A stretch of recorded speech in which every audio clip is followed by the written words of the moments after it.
Welcome friends, एक बार फिर से स्वागत है आपके अपने भरोसेमंद YouTube channel employees latest news में। लोकसभा चुनाव को मद्देनजर रखते हुए देश भर के 65 लाख से ज्यादा पेंशन धारकों के लिए केंद्र सरकार का बड़ा धमाका। काफी लंबे समय से चल रही थी न्यूनतम पेंशन बढ़ोतरी की मांग। लंबे समय से चली आ रही 18 माह बकाया भुगतान को लेकर केंद्र सरकार की लोक लुभावन घोषणा।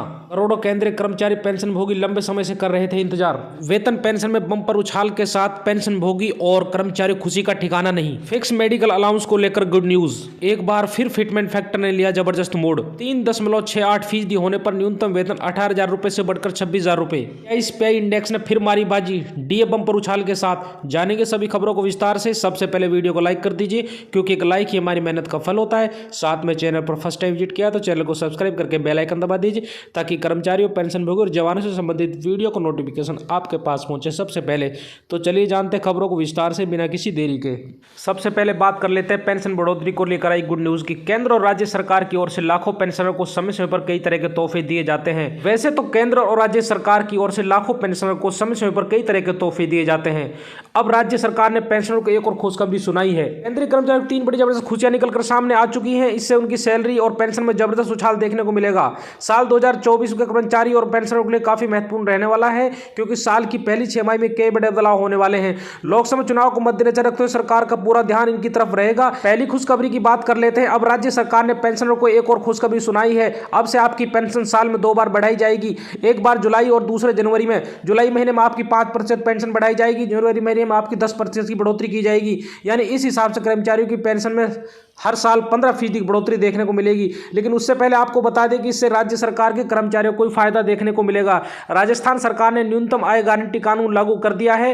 राजस्थान देश का पहला ऐसा राज्य बन चुका है जिसने यह कानून लागू किया है। इस गारंटी कानून से हर साल पेंशन में बढ़ोतरी देखने को मिलेगी। साथ ही सामाजिक सुरक्षा पेंशन की गारंटी भी दी जाएगी। देश भर के करोड़ों पेंशन धारकों के लिए एक और बड़ी खुशखबरी आ चुकी है। अक्सर देखा गया है कि पेंशन भोगी अभाव में जीते हैं, क्योंकि उनकी पेंशन काफी कम होती है। ऐसे में वो अपना गुजारा नहीं कर पाते हैं। उसी को देखते हुए संसदीय समिति ने सिफारिश दिया था कि पेंशन में 65 साल से ही एडिशनल पेंशन का फायदा दिया जाए। अभी के नियम के हिसाब से 80 साल पूरी करने के बाद आपकी पेंशन में 20% की बढ़ोतरी की जाती है। लेकिन ऐसी बढ़ोतरी करने का कोई फायदा नहीं होता, क्योंकि उतनी उम्र तक बहुत ही कम पेंशन धारक जिंदा रह पाते हैं। पेंशन धारकों की कठिनाई को देखते हुए संसदीय समिति ने एडिशनल पेंशन को लेकर केंद्र सरकार को 2 प्रस्ताव दिए थे। पहला प्रस्ताव यह था कि हर साल पेंशन में 1% की बढ़ोतरी की जाए। वहीं पर दूसरा प्रस्ताव था कि अगर सरकार हर साल 1% की बढ़ोतरी नहीं कर पाती है तो हर 5 साल पर 5% की बढ़ोतरी की जाए। संसदीय समिति ने देखा कि बहुत सारे पेंशन भोगी कठिनाई में अपना जीवन बिताते हैं। उसी को देखते हुए पेंशन में बढ़ोतरी की जानी चाहिए, क्योंकि देश की आर्थिक स्थिति के हिसाब से पेंशन काफी कम है।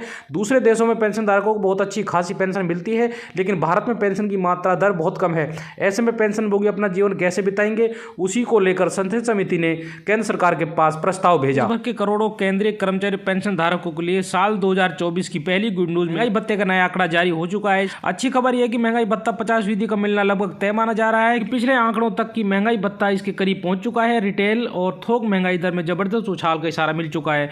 महंगाई भत्ते के आंकड़ों में जबरदस्त उछाल देखने को मिल सकता है। ये कन्फर्म हो चुका है कि कर्मचारियों को 1 जनवरी 2024 से 50% महंगाई भत्ता तो मिलेगा ही, साथ में 51% मिलने से इनकार नहीं किया जा सकता, क्योंकि दिसंबर या एसपीआई इंडेक्स के नंबर सभी बाकी हैं। अगर इंडेक्स में तेज उछाल आता है तो महंगाई भत्ता 50% के पार भी पहुंच सकता है। लेकिन यह कन्फर्म हो चुका है कि फिलहाल कर्मचारियों को 4% महंगाई भत्ता बढ़ने की पूरी उम्मीद है और महंगाई भत्ता 46% से बढ़कर 50% हो जाएगा। एक खबर की बात करते हैं। केंद्र और राज्य सरकार की ओर से लाखों पेंशनरों को समय समय पर कई तोहफे दिए जाते हैं। अब राज्य सरकार ने पेंशनरों को एक और खुशखबरी सुनाई है।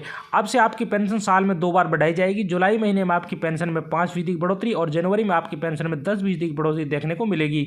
यानी इस हिसाब से कर्मचारी की पेंशन में हर साल 15% की बढ़ोतरी होगी। लेकिन उससे पहले आपको बता दें कि इससे इस राज्य सरकार कर्मचारियों को फायदा देखने को मिलेगा।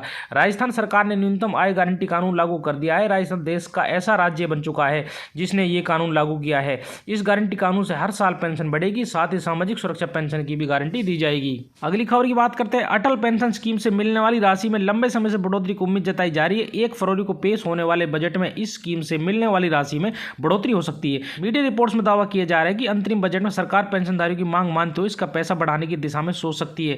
पेंशन कोष नियामक और विकास प्राधिकरण ने भी सरकार को एक पत्र लिखा था, जिसमें अटल पेंशन योजना के तहत मिलने वाली राशि में बढ़ोतरी की सिफारिश की गई थी। कयास है कि सरकार अटल पेंशन स्कीम की अधिकतम राशि को 5,000 रुपये से बढ़ाकर 7,000 रुपये कर सकती है। बता दें कि फिलहाल पूरे देश भर में अटल पेंशन योजना के लगभग 5,30,00,000 लाभार्थी हैं। आगे बात करते हैं 18 माह बकाये भुगतान को लेकर आई बड़ी खुशखबरी की। याद रहे, करोड़ों केंद्रीय कर्मचारी पेंशनर लंबे समय से अपने अटके 18 माह बकाया एरियर भुगतान को लेकर मांग करते आ रहे थे। इस संबंध में प्रधानमंत्री जी को भी ये मांग पत्र भेजा गया था। लंबे समय के बाद 18 महीने बकाया डीएरियर पर बड़ा अपडेट आ गया है। मीडिया रिपोर्ट्स के मुताबिक सरकार जल्द ही कर्मचारियों के खाते में 18 महीने के डीएरियर का पैसा ट्रांसफर करने जा रही है। सरकार ने लोकसभा में भी 18 महीने के डीएरियर के बारे में जानकारी दी थी। सरकार ने बताया था कि कोरोना महामारी के दौरान कर्मचारी को रोकी गई महंगाई भत्ते से सरकार को 34,402 करोड़ का फायदा हुआ था। 48 लाख ज्यादा केंद्रीय कर्मचारी और 68 लाख ज्यादा पेंशनर को जल्दी ही डीएरियर का पैसा मिल सकता है। बता दें, सरकार की तरफ से अभी तक डीएरियर को लेकर कोई भी सहमति नहीं बनी थी, लेकिन अब उम्मीद यह लगाई जा रही है कि आगामी लोकसभा चुनाव को मद्देनजर रखते हुए सरकार कर्मचारी और पेंशन भोगियों को लुभाने के लिए 18 महीने बकाया डीएरियर का भुगतान कर सकती है। अगर ऐसा होता है तो देश भर के करोड़ों कर्मचारी पेंशन के खातों में 2 लाख रुपए तक की राशि ट्रांसफर कर दी जाएगी। साल 2024 की शुरुआत हो चुकी है और उसके शुरू होने के साथ ही केंद्रीय कर्मचारियों के लिए भी बड़ा अपडेट आया है। इसके तहत कर्मचारी की सैलरी में जल्दी बम्पर बढ़ोतरी देखने को मिल सकती है। पहले उम्मीद थी कि सरकार साल खत्म होते होते इस पर बड़ा फैसला ले सकती है, लेकिन अब कर्मचारियों को नए साल का तोहफा मिल सकता है। अब केंद्र सरकार कर्मचारियों को उम्मीद है कि सरकार जल्दी फिट एंड फैक्टर को रिवाइज करने का ऐलान कर सकती है। फिलहाल कर्मचारियों को 2.57% के हिसाब से वेतन मिल रहा है। अगर इसे बढ़ाकर 3.00% कर दिया जाता है तो वेतन 18,000 रुपये से बढ़कर 26,000 हो जाएगा। देश के सरकारी बैंक के कर्मचारी और पेंशनरों के लिए एक बड़ी खुशखबरी सामने आई है। 1 नवंबर 2022 से पेंडिंग सैलरी बढ़ोतरी मांग पर सहमति बन चुकी है, जिसका मतलब अब सरकारी बैंक के कर्मचारियों की सैलरी बढ़ सकती है। इंडियन बैंक एसोसिएशन और यूनियन 5 सालों के लिए 17% सैलरी रिविजन करने पर सहमत हुए हैं। वेतन बढ़ोतरी को लेकर MOU साइन किए हुए हैं, जिसके तहत कहा गया है कि 1 नवंबर 2022 से 17% वेतन बढ़ोतरी लागू की जाएगी। इसमें बेसिक सैलरी पर 3% महंगाई भत्ते का लाभ जोड़ा जाएगा। साथ ही समझौते के दौरान पेंशन संशोधन पर भी सहमति जताई गई है।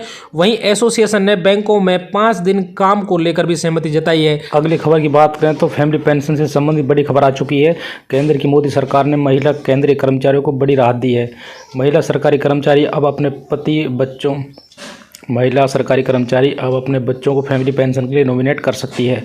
पुराने नियम के तहत कोई भी महिला सरकारी कर्मचारी पति को ही नॉमिनेट कर सकती थी। सरकारी कर्मचारी के निधन के बाद सबसे पहले फैमिली पेंशन स्पाउस को ही मिला करता था।